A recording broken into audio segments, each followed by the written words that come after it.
Hey everybody, welcome. In this video I'm going to be showing you how to use ElevenLabs API Key. So let's just learn. First of all, you can see this is your dashboard. Basically this is your dashboard.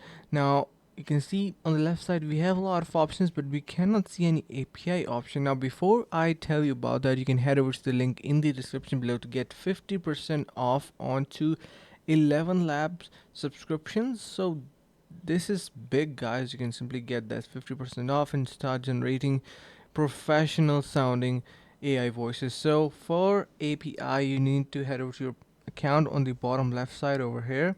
Then you need to head over to API keys. You simply need to generate one. You can see now once you search your API keys, this is your profile and you have API keys over here.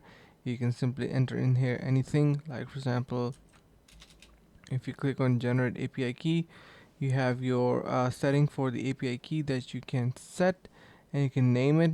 Let's just write anything in here and click on generate. So you can select any permission. Let's just say has access, sound effects has access, or maybe speech to text or text to speech. Yeah, so pretty good. Click on create and you will have your API key. So that's how easy it is to use. And let me just remove this. And yeah, I hope this helps. See you in the next video.